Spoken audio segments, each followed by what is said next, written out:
హైదరాబాద్ లో సిర్పూర్ నియోజకవర్గం Congress party incharge రావి శ్రీనివాస్ నివాసానికి చేరుకున్న ఇటుకలపాడు పోడు రైతులు ఎమ్మెల్యే పూటకొక మాట మాట్లాడుతూ మా గ్రామాన్ని కూడా కొండపల్లి గ్రామంలాగా చేస్తారని ఆందోళన చెందుతున్న పోడు రైతులు భూములు పోతూనే ఆందోళనతో పోతున్నాయి అనే ఆందోళనతో కన్నీటి పర్యంతమైనటువంటి మహిళలు పోడు రైతులు చెప్పినాక ఎంతసేపు ఆగాలి కదా 4-3 రోజులు.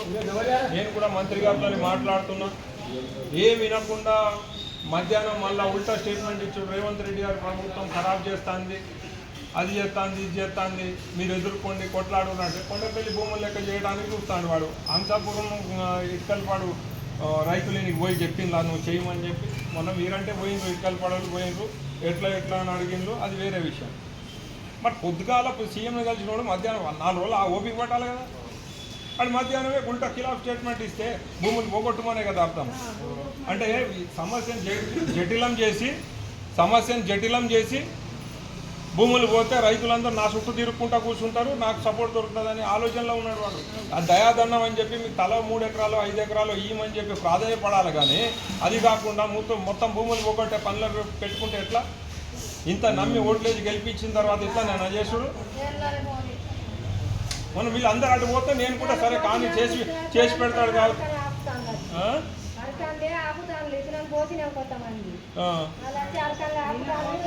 మళ్ళీ వచ్చిన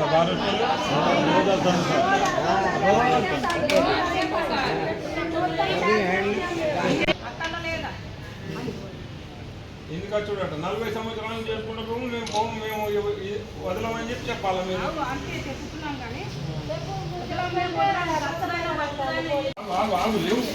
లేవు అమ్మా, లేవు చెప్పేది లేవు అట్లా చేయకు, పిసతనం చేయకు, లేవు అమ్మ లేవు చెప్పే నేను లేవు. 7వ పుల్లి నేను చెప్తున్నా, నేను వస్తున్నాపా లేవు లేవు మీకు దండం పెడతా లేవు, మీకు దండం పెడతా లేవు ప్లీజ్ లేవు.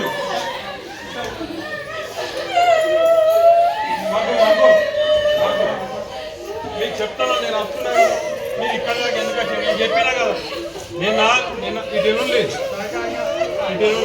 నిన్న నేను సీతక్క దగ్గర పోయినా, మాట్లాడినా, చెప్పినా, కలెక్టర్తో మాట్లాడతా అని చెప్పింది. నేను వస్తా ఇయ్యాల రేపు కొద్దిగా అన్నీ చూసుకొని వస్తా అని ఊకున్న ఇయ్యాలి, ఇవాళ కూర్చున్న ఇయ్యాలి, సీఎంని కూడా కలిసి వస్తా అనుకొని ఇక్కడ ఉన్నా.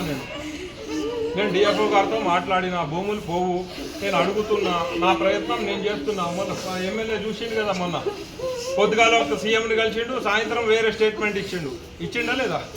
అవునే ఏమని చెప్పిండు?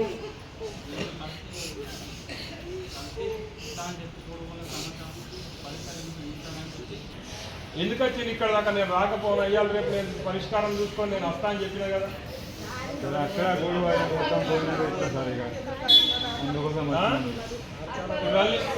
దగ్గర